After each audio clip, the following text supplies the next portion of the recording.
মা শব্দটি হয়তো খুবই ছোট, কিন্তু সেই মা শব্দটির মধ্যে আছে গভীরতা, বিশালতা। একটা মা তার নিজের জীবন দিয়ে হলেও তার সন্তানকে বাঁচিয়ে রেখে যান। তার আরও একটা প্রমাণ পাওয়া গেল সম্প্রতি দৌলতিয়া ফেরিঘাটে ঘটে গেছে এক বাস দুর্ঘটনা। বাস দুর্ঘটনায় অনেক যাত্রী মারা গেছেন। বাসটি 50 জন যাত্রী নিয়ে ঢাকা থেকে আগত। বাসটি পদ্মা নদীতে পড়ে যায়। অনেক যাত্রী বাস থেকে জানলা বা দরজা দিয়ে বেরোনোর চেষ্টা করেন, কিন্তু অনেকেই বেরোতে পারেন না। সেখানেই একটি ছোট্ট বাচ্চা বেরিয়ে আসেন, এসে জানায় যে তার মা তাকে জানলা দিয়ে বের করে দিয়েছে, কিন্তু দুর্ভাগ্যবশত তিনি নিজেই বেরোতে পারেননি। ঈশ্বর হয়তো আমাদের পাশে সবসময় থাকতে পারেন না, তাই তিনি মাকে পাঠিয়েছেন আমাদেরকে রক্ষা করার জন্য। তার আরও একটি প্রমাণ দিয়ে গেলেন তিনি। ছেলেটির নাম আলিফ।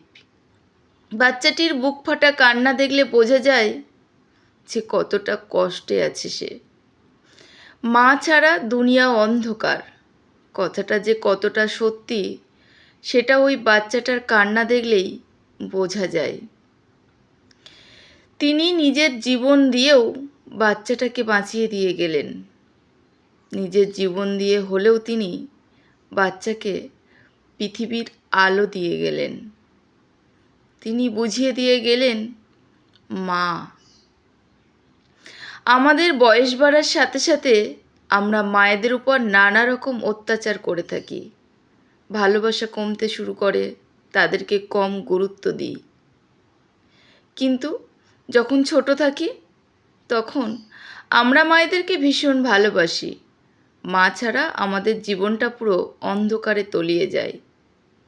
কিন্তু সেই আমরাই যখন বড় হয়ে উঠি তখনই মাকে আমরা অনাদর, অবহেলা দিয়ে থাকি।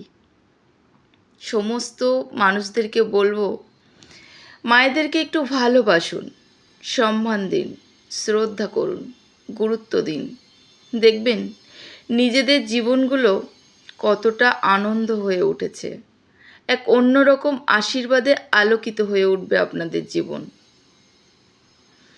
মা ছাড়া কিন্তু আমরা কেউই আমাদের অস্তিত্ব টিকিয়ে রাখতে পারি না।